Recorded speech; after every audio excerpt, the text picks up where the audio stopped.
En la bodega de pasajeros del Trevé, Gav bailaba mientras cantaba al mismo tiempo. La vida es un viaje interminable, sobre todo para los Rin. De un hogar desconocido partimos, de estrella en estrella vagamos. Aborrecemos las estrellas por lo que nos han dado. Instigadoras son de nuestra mala fortuna, centinelas de nuestro destino, pero cargamos nuestro equipaje de alegría. De canciones y danzas lo llenamos. Ahora Abrigador Ray nos espera. Nuestro hogar será por un tiempo hasta que nos obliguen a vagar de nuevo. Melisma y el otro Rin bailaban con él o acompañaban su improvisada canción con instrumentos musicales. Algunos tumbaban o piaban a través de sus perforados picos, mientras el resto tocaba tambores, címbalos y flautas talladas con partes de maquinaria recogida de la basura, de cañerías desechadas o de cualquier otra cosa útil. Gav iba a cantar una segunda estrofa cuando el Trevé se estremeció repentinamente. «Estamos saliendo del hiperespacio», anunció uno de los refugiados en cuanto los músicos dejaron de tocar. Melisma, Gav y otros Rin corrieron hasta uno de los ventanales de observación, ansiosos por echarle el primer vistazo a Abrigador Ray, pero en lugar de la esfera verdosa que esperaban, solo vieron un mundo parduzco, parcialmente eclipsado por un manto de nubes llenas de contaminantes industriales y rodeado por centenares de enormes plataformas orbitales. «Esto no es Abrigador Ray», dijo alguien tras Melisma. «¿Entonces dónde estamos?», preguntó ella. «En Fondor», aseguró un humano visiblemente asombrado. «Ligero cambio de planes, amigos», anunció el portavoz de la tripulación. Era el mismo humano que Melisma y los demás Rin del campo 17 habían llamado Alto. «Me temo que tenemos que dejaros aquí». «Pero prometiste llevarnos hasta Abrigador Ray», protestó alguien. Alto sonrió de forma siniestra. «Digamos simplemente que nos pasamos de parada». «¿Fondor ha aceptado acogernos?», preguntó uno. «Eso no es asunto nuestro». «Entonces, ¿en qué parte de Fondor desembarcaremos?». Alto miró fijamente al BIM que había hecho la pregunta. «¿Quién ha hablado de Fondor?». Se acercó a la ventana de observación y señaló una plataforma astillera en forma de media luna. «Os dejaremos allí. Esa instalación está temporalmente desocupada, pero al menos tendréis aire respirable y gravedad artificial». «¿Y provisiones?», preguntó un humano por encima del creciente tumulto. «¿Planean informar a las autoridades?», insistió otro. Alto hizo señas para que todos se callaran. «No somos bárbaros. Os dejaremos suficientes nutrientes deshidratados para que os duren un par de días locales». «¿Un par de días?», se oyó. «Pueden pasar meses antes de que alguien nos encuentre». «Oh, lo dudo mucho», dijo Alto. «El sector Tapani pronto estará muy concurrido. Alguien se fijará en vosotros». «¿No podría al menos desembarcarnos en Fondor?», rogó una mujer humana. Alto negó con la cabeza. «No podemos permitirnos el lujo de seguir aquí cuando empiecen los fuegos artificiales». Capítulo 25. Con excepción de los del sector corporativo, pocos sistemas planetarios habían sido tan explotados como Fondor, sobre todo para ser un sistema tan cercano al núcleo. Originalmente, esa parte del sector Tapani fue pensada como centro de producción y astillero naval debido a la enorme cantidad de lunas y asteroides ricos en recursos de mundos maduros para ser explotados. Pero mientras las colosales corporaciones industriales que dominaban Bimbringi, Quad, Sluipang y otros astilleros habían intentado compensar el expolio a los que sometían a esos planetas. En Fondor ni siquiera lo intentaron. Muchos aseguraban que el cúmulo de hangares orbitales e instalaciones de construcción de gravedad cero nunca habían funcionado más eficientemente que cuando las dirigía el Imperio, y la verdad era que las condiciones se habían deteriorado palpablemente en los últimos 20 años, y más desde la llegada de los Yuuzhan Vong. Surgiendo de la hiperruta Gandeal, más allá de la luna más alejada de Fondor, el halcón fue detectado de inmediato y examinando por el control de mando de la primera flota, que tras la caída de Obroascai tenía la tarea de proteger los astilleros. «Pásales el código de nuestro transpondedor actual», indicó Han a Droma, mientras dirigía el halcón hacia la cola de transportes y buques de guerra pendientes de permiso para entrar en el espacio de Fondor. «Es la mejor opción para que nos dejen pasar». «¿Cómo habrá entrado el Trebe?», preguntó Droma, conectando diversos interruptores en el panel de su consola. «Un contrabandista experto que pilote una vieja cazadora de cabezas con 30 años de antigüedad puede saltarse fácilmente la seguridad militar. Además, el Trebe podría tener negocios legales aquí o el encargado de operación de Tolatin pudo suministrarle los códigos de seguridad». «Solo por necesidad», dijo Droma ingenuamente. Una voz áspera surgió de los altavoces de la cabina.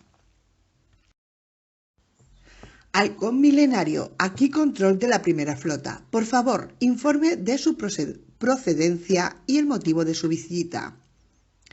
«Gandeal», dijo Han por su micrófono portátil, «y venimos más por placer que por negocios. Tenemos una cita con ciertos amigos que deben de haber llegado hace poco. Su nave es el Trebe, registrado en Nar Shaddaa».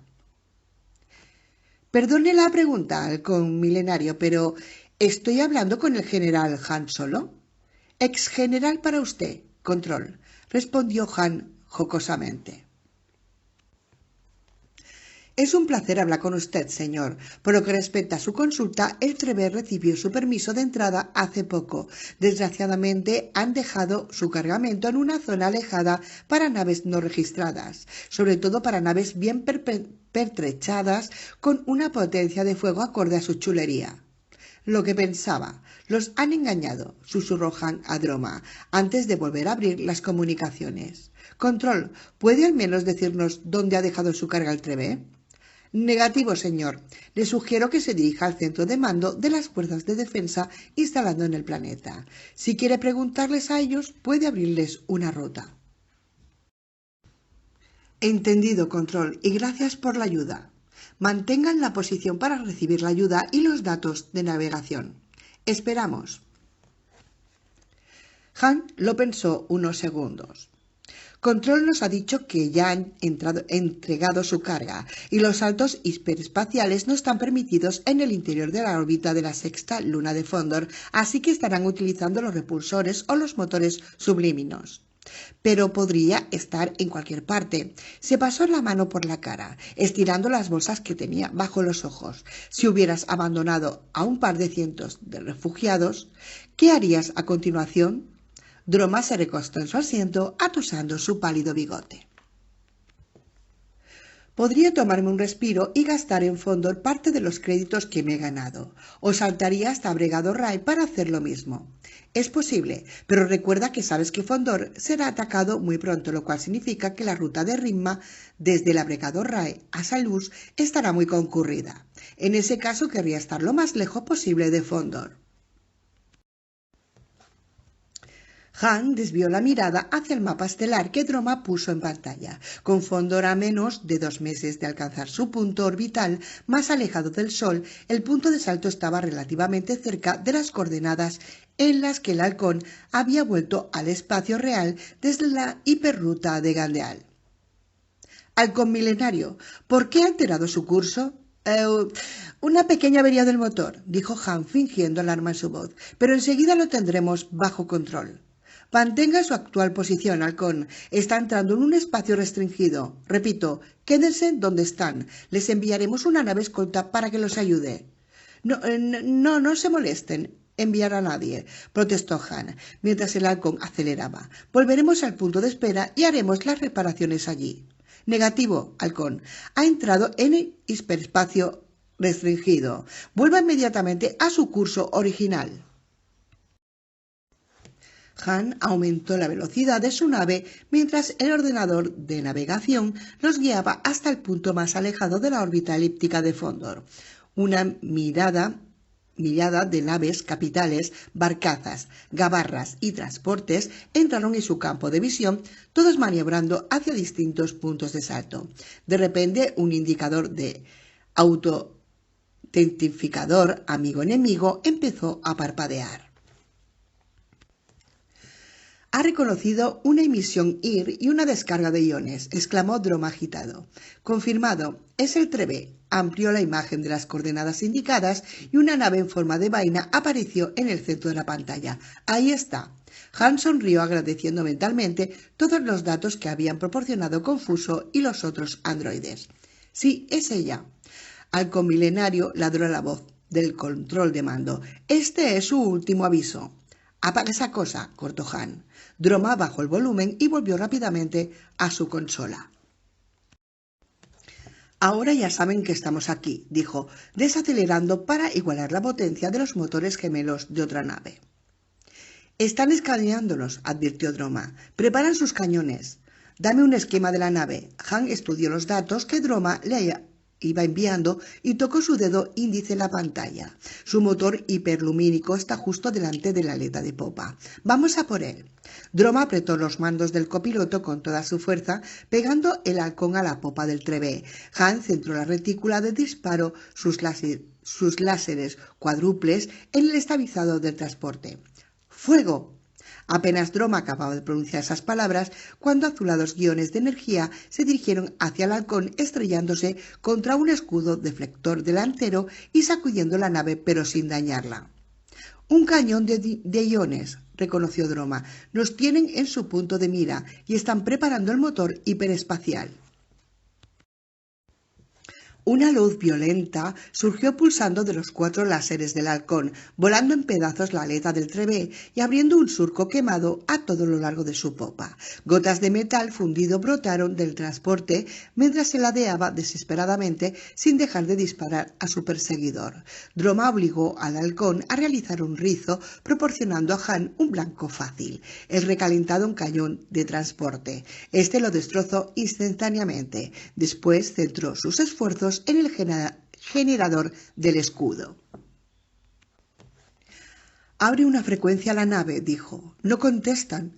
Droma estudió la pantalla de sensores. «Están intentando alejarse del sistema a toda velocidad». Han apretó los labios. «¿En qué están pensando? No pueden saltar al hiperespacio y no pueden dejarnos atrás». Se giró hacia Droma, que seguía estudiando los escáneres. «¿Qué pretenden? ¿Qué?»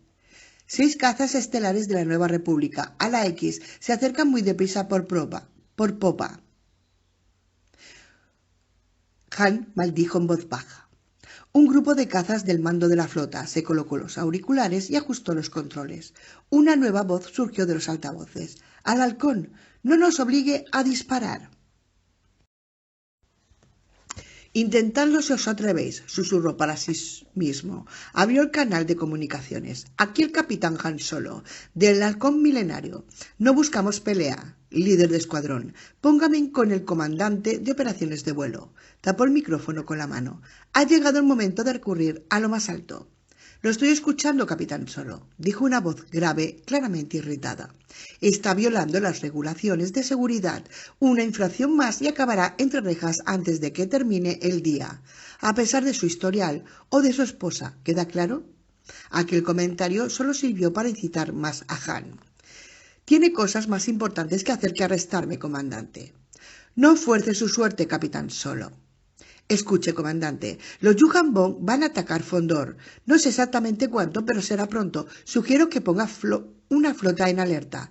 «Eso es absurdo, Solo. No tenemos ninguna información al respecto. Y yo no tengo tiempo para entrar en detalles, pero...». «El escuadrón que nos persigue se dispersa», le interrumpió Droma, con los ojos fijos en la pantalla del escáner.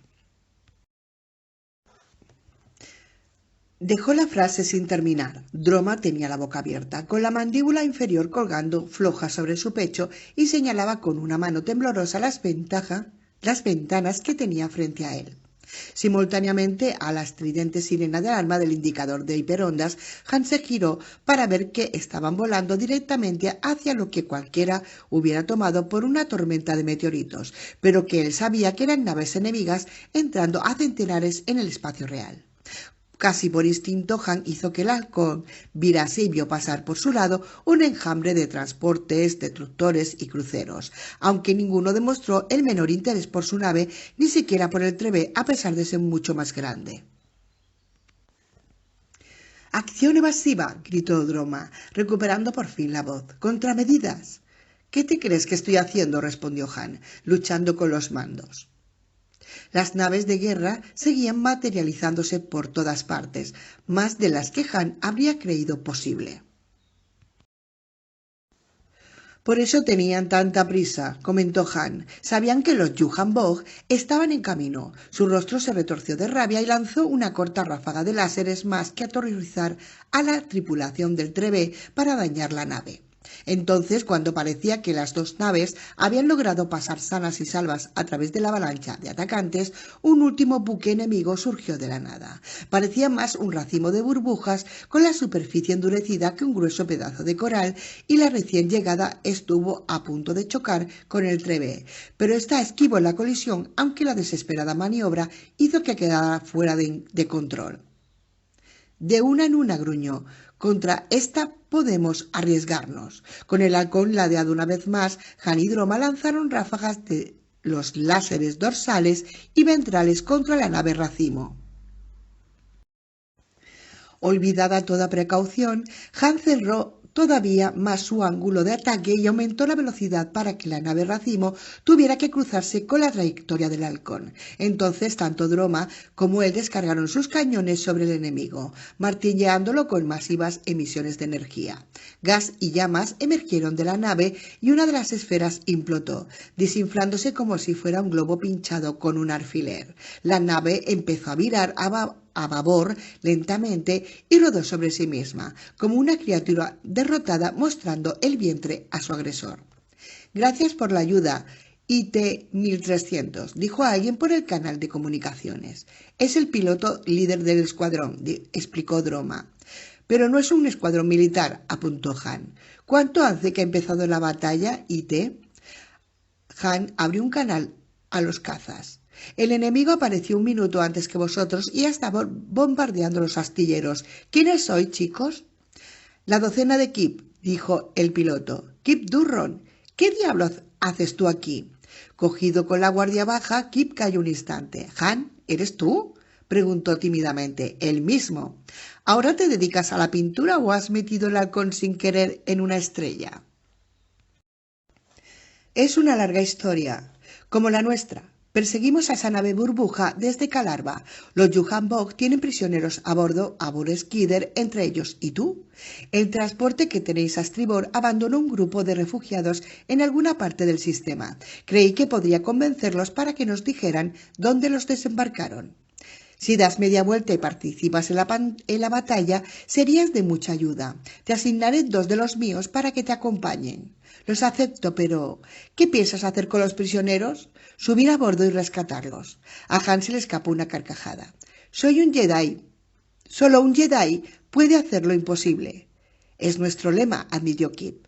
«Volveremos a ayudaros en cuanto podamos», prometió Han. «Que la fuerza te acompañe, Han». Leia pisaba los talones del coronel, que la había sacado de su camarote de Yal diciéndole que era urgente que se uniera al comodoro Brand en el centro de información táctica. El ayudante de Brand y ella salían del turboascensor que les había llevado al Cid, cuando casi chocó con Isolder, que obviamente llegaba de la canción de guerra. «¿Tienes idea de lo que pasa?», le preguntó. Lanzó la pregunta en tono mordaz, aunque sin ser consciente de ello, lo que empezó a Guindine como un vago presentimiento y se convirtió en aprehensión tras la visión de Japes. Era ahora un miedo profundo, tangible como cualquier temor o fobia que jamás hubiera experimentado.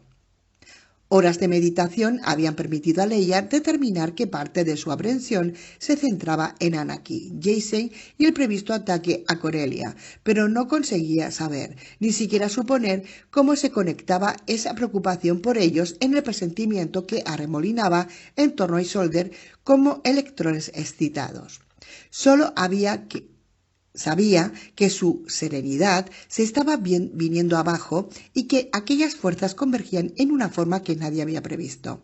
«¿Leia?», dijo Isolde, el arma del Jedi en su mente. Cuando un Jedi está distraído, cuando pierde su foco, se vuelve vulnerable.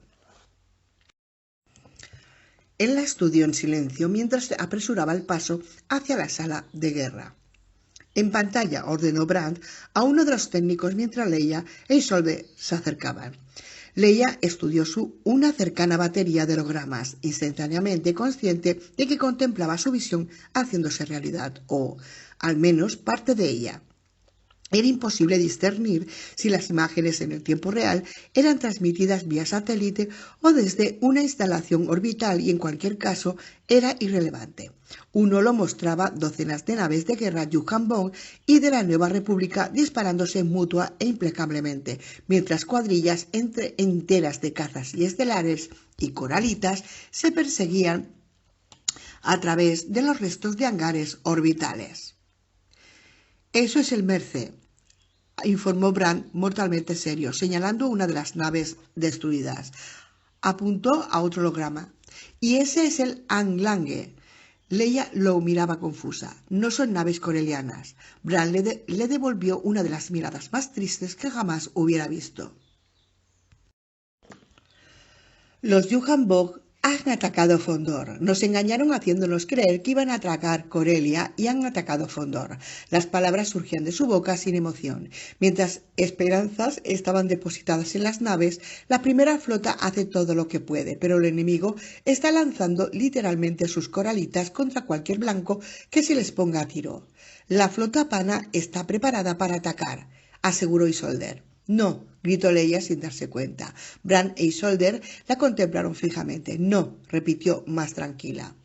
Gracias, príncipe Isolde, dijo por fin Brand, pero ya he ordenado que los elementos de la quinta flota partan desde Botabui. Esperamos noticias de ellos.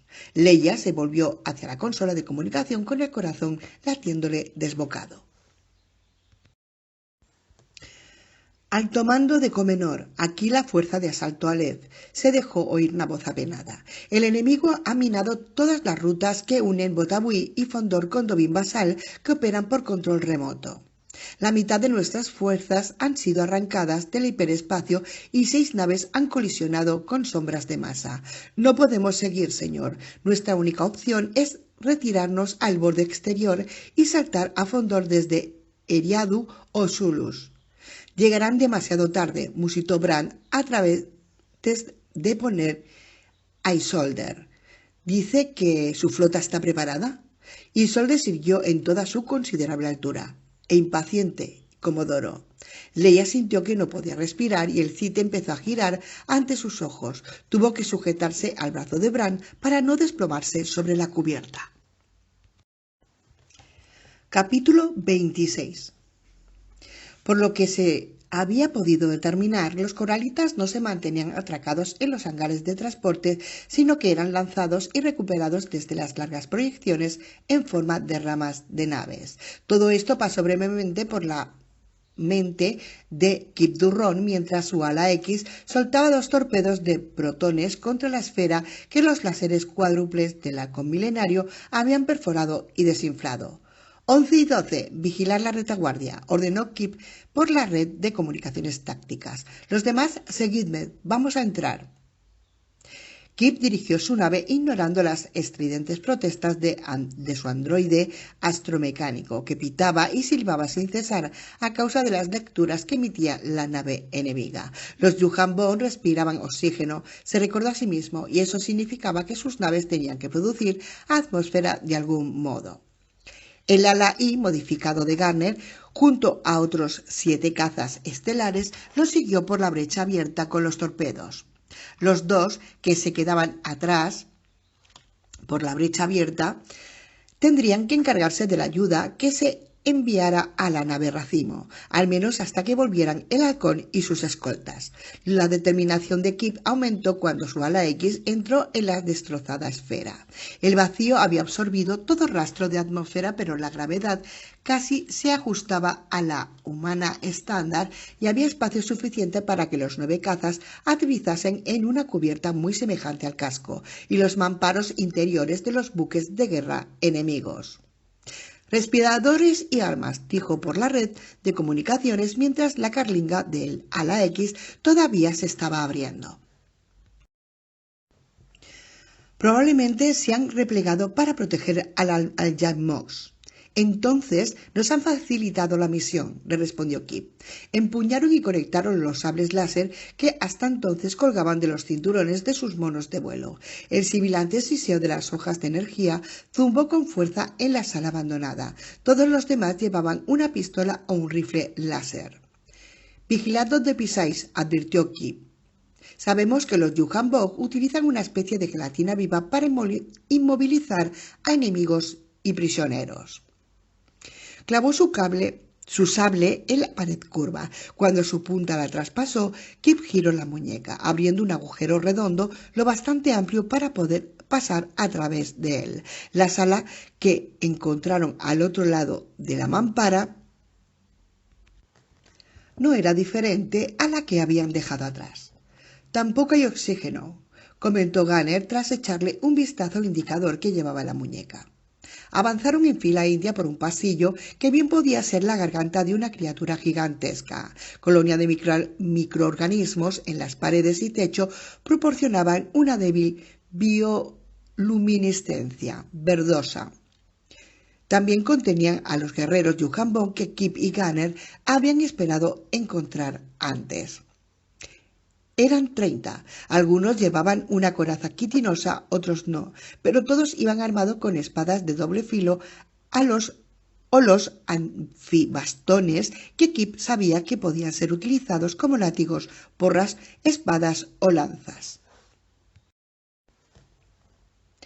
Hizo que sonara como una declaración de principios, pero la carga que siguió a continuación confirmó que era un grito de guerra.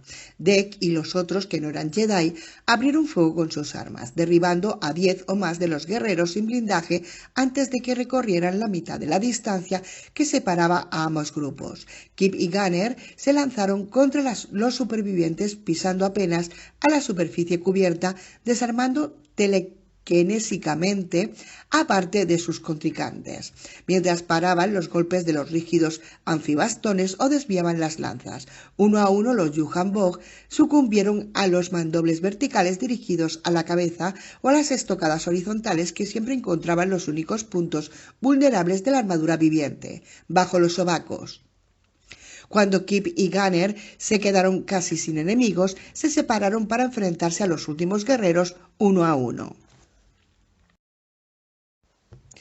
Kip percibía todo lo que ocurría en la sala. Con sus pies bien plantados en el suelo, sostenía el sable láser a la altura de la cintura, con la hoja alzada, mientras giraba las muñecas para responder y desviar los tajos y golpes del anfibastón del Yuhan-Bog.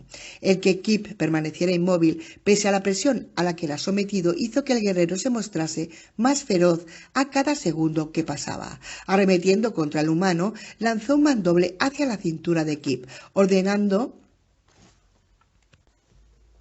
a su bastón que se alargara y atara con sus colmillos. La repentina transformación del anfibastón de espada en serpiente cogió a Kip por sorpresa, pero solo un instante. Hizo un molinete con su sable láser alrededor del bastón y lo elevó repentinamente hacia arriba, cercenando la mano del Yuhan-Bog por el pequeño espacio que quedaba entre el guantelete y la protección de los antebrazos, y haciendo que el arma del guerrero volase por los aires. El puño desmembrado cayó sobre cubierta, mientras un chorro de sangre oscura rezumaba del truncado miembro del guerrero. El Yuhan-Bog contempló a Kip con sorprendida incredulidad, bajó la cabeza y cargó a toda velocidad en un intento de embestir a su contrincante. Un paso lateral del Jedi saboteó el esfuerzo, mientras el debilitado guerrero trastabillaba a pasar por su lado y Kip alzó el sable láser a la altura del hombro y asestó una estocada por debajo del brazo de su enemigo, matándolo al instante. Permaneció junto a Yuhan-Bog un segundo, recuperando el aliento, y después paseó la mirada por toda la sala para contemplar la carnicería que habían provocado sus compañeros y él. Gunner y Deck estaban arrodillados al lado de sus cámaras muertos. Ya les rendiremos homenajes más tarde, dijo Kip, haciéndoles una seña con el sable láser conectado. Kip se volvió hacia Gunner, que asintió con la cabeza. Entonces perforó el centro de la puerta con la hoja del sable láser. Al retirarla, el aire entró ruidosamente en el misterioso cuarto a través del agujero y el iris se abrió. Dentro yacía una multitud de cautivos de diversas especies, diseminados por el suelo flexible empapado de sudor y otros fluidos. Vestidos con túnicas viejas y rotas, parecían muy delgados pero vivos. Poco a poco, a medida que la sala se llenaba de oxígeno, empezaron a moverse. Kip se acercó a uno de ellos, un humano de pelo gris que, a juzgar por los pliegues colgantes de su piel, probablemente había empezado su cautiverio con más peso que muchos de los otros. Cerca de él yacían dos machos ring y una hembra. Los nublados ojos del hombre pestañearon y recorrieron la cara de Kip, centrándose finalmente en el sable láser desactivado de su mano derecha. «Lo tienen en la cubierta inferior», susurró débilmente, «en el módulo contiguo a la popa. Pero tened cuidado, Jedi. Puede que ya no sea el Bur Skidder que recuerdas». Las posibilidades de que Anakin habilitase el campo de contención de la estación Centralia y su capacidad para hacer explotar soles quedaron olvidadas momentáneamente tras las devastadoras noticias traídas por el coronel de la Nueva República hasta la sala de control. Los Yuuzhan Vong han lanzado un ataque sorpresa contra Fondor. Las imágenes en tiempo real de la batalla, recibidas por canales militares y la Holored, habían propagado el pánico entre los Merses, cuyo sistema natal era fronterizo con Fondor en el sector Tapani. Para todos los demás, las imágenes provocaron una curiosa mezcla de alivio y desesperación. Allí estaba Centralia, preparada para defenderse, pero sin enemigo contra el que hacerlo. Trakran Sal solo rompió el hielo. «Todavía podemos hacer algo», se giró hacia Anakin con una luz salvaje brillando en sus ojos. «Tenemos las coordenadas espaciotemporales de la flota Yuuzhan Vong». Corrió hacia una consola y pidió un mapa estelar. Sus buques de guerra están concentrados entre la quinta y la sexta lunas de Fondor. Si enfocamos el punto del repulsor de Centralia, podemos acabar con ellas. «No tenemos autoridad para tomar esa decisión», apuntó uno de los técnicos de voz bastante alta como para ser escuchado por encima de una docena de conversaciones diferentes. «Podríamos fallar y golpear Fondor, o incluso su sol. No podemos correr ese riesgo». «Debemos asumirlo», protestó Lummisley. «Si no hacemos nada, Fondor está perdido». El coronel de la Nueva República vio que Sal solo agitaba la cabeza dudando. «No puedo prometer que acertaremos en el blanco». Todos se giraron hacia Anakin, y Anakin miró a Jacen y a Ibrahim, que tenían sus manos tapando la rejilla del codificador de voz de K9. Jacen quiso decir algo, pero le faltaron las palabras. De repente recordó al Anakin de hacía unos meses, practicando la técnica del sable láser en la bodega del halcón milenario.